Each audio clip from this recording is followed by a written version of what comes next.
story time that happened in 2nd grade.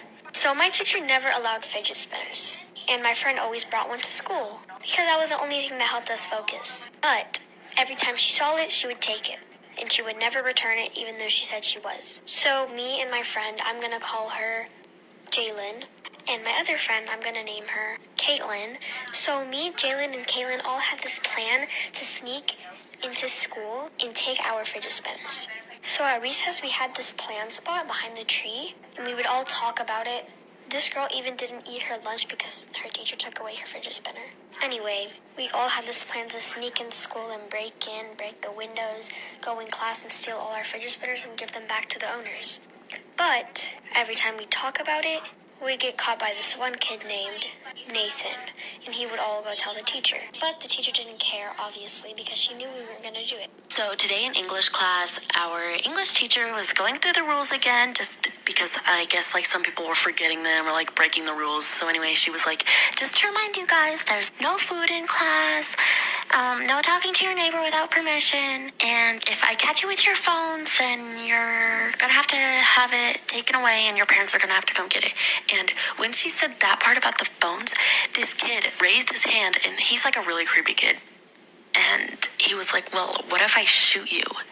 Like, hold up. What? You just threatened to shoot a teacher? So I just like looked at him and I scooped my desk away, and the whole class went silent. Like nobody said anything. We were all just staring at him. Like we were all just in shock. Like, did he just threaten to shoot a teacher? After like 10 seconds of it being like completely silent, he reached in his backpack.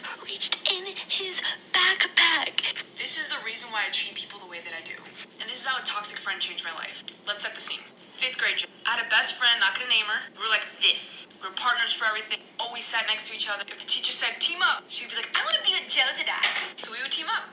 But if we were ever on a team and we were losing, she would blame me. If I got a question wrong, she would call me dumb. If I shared my snacks with her, she wouldn't share any of hers back with me. You guys know those Cosmo brownies with the sprinkles? I would literally force my mom to buy those just for her. And when I'd ask for a chip, she'd be like, never willing to share. We would get into fights a lot. And in turn, I started being mean. But up until that point, I was a pretty wild child. Pretty crazy. Hyper. This girl would make me feel stupid for getting questions wrong, for not being fast enough in PE, but then the next day would want to be my best friend. I felt like a failure a lot. If I won anything, I'd have to give it to her. And I was mean too. I didn't like the person I was around her. Until eventually in art class, I legitimately had an epiphany. She was copying my artwork. I was a pretty good artist. She knew that, so she was copying me. Story time. So this was 2 years ago, and I was at school, and it was a normal day until the principal went on the speaker and said, we're in lockdown, go in your closets. So we went ahead and went in the closets. We were all confused. Some people were scared. Everyone was like kind of asking the teacher what was going on and stuff. Now during this time, I wasn't asking anything or saying anything because I knew during a lockdown you don't want to say anything. So if there is someone in the school, they won't find where you are. But I was still listening to them because I was curious like everyone else. So while everyone was asking the questions, one girl stood up and said, if you're not going to say what's going on, I'm going to get out of the closet. The teacher yelled at her and told her no. And the teacher yelled loud, so whoever was in the school obviously heard. So the door opened and everyone became silent. This is why you should never friend people you don't know on Roblox. I met this guy in Roblox, and his name was Jimmy X Bear. Asked if we could be friends on Roblox, and I said sure. I wasn't sus of him until a week later when he'd asked me to join his game. And I said sure. So I joined his game. He started then telling me that I was going to get hacked and that I should stay off Roblox. I was completely confused. I didn't know what to say, so I just left the game. After a week or so, I went back on because of how scared I was, and I was logged out of my account. And now I didn't know what to do. So I went to go log into my account. After 20 or so tries, I finally got back in. I looked to go in my Roblox chats and saw Jimmy X Bear. You won't believe what he said next. When I was little, I found my mom's credit card, and being a 6-year-old, I saw my mom putting the credit card on her phone, and I knew how she did it. So, I decided that I was going to put it on my phone.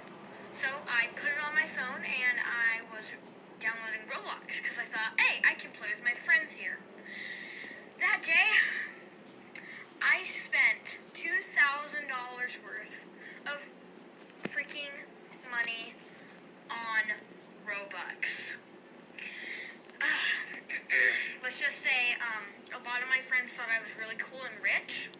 When my mom found out, I hid from her for seriously like a day, and then once I got in there, she wasn't mad. She just said I was Captain Robux.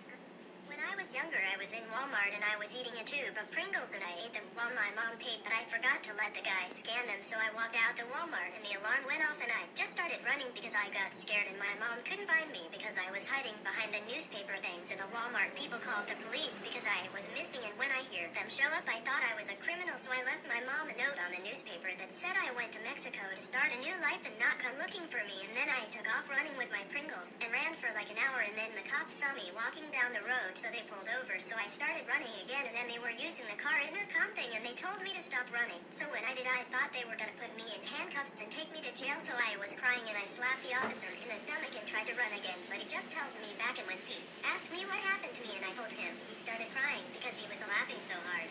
And he just gave my mom $2 for the Pringles, and he was still laughing when he left. And that's the time I was a wanted criminal. This is why you never get out of your car for a stranger. Back in the 80s, there was this teenager who was speeding home because he didn't want to get yelled at for missing curfew, and the only way to get home was to take this back road that was completely made of dirt. It was in the country. It had no lighting other than his crappy dim headlights. So he's hauling ass down this dirt road, and suddenly he sees this man standing in the middle of the dirt road. So he slams on his brakes, starts sliding on the dirt, and it ends up hitting this guy. So the teenager gets out of the car, he checks the guy, he has a pulse, but he's unconscious. So he picks him up and puts him in his back seat. So he drives 35 minutes to the nearest hospital, and this was before cell phones, so he calls his parents once he gets to the hospital and says what happened, and the parents come and sit and wait with him to find out if he killed the guy or not. So the doctor comes out and says to the teenager, he's okay, but we're actually kind of glad that you hit him. He's so confused and he asks why. It turns out a lot of people have been going to the hospital because this man would stand in the middle of dirt roads, wait for them to stop, beat them up, rob them, and run away. He even killed somebody and just left them there for somebody else to pick up and take to the hospital. The police were looking for this man for days, and this teenager just had him in his back seat. Story time on the fake friend gets karma. So I've been friends with this girl since I have downloaded Roblox, and we're like the closest friends. We try to straight at each other,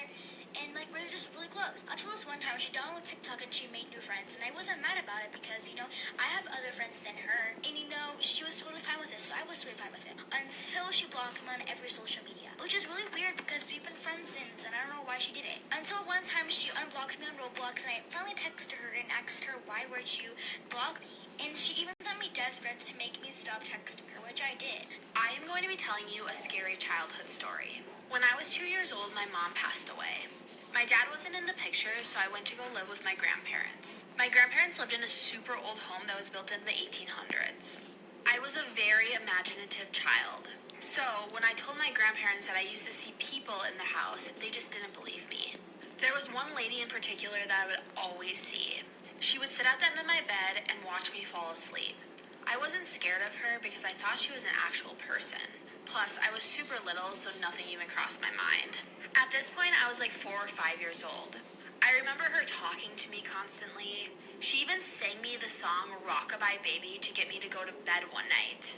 Every single day when I would get home, I could see her in my window. At that point, I thought she was just waiting for me. She just wanted to be my friend, right? But as I got older, things started to get really weird between me and her. She wasn't this nice lady anymore.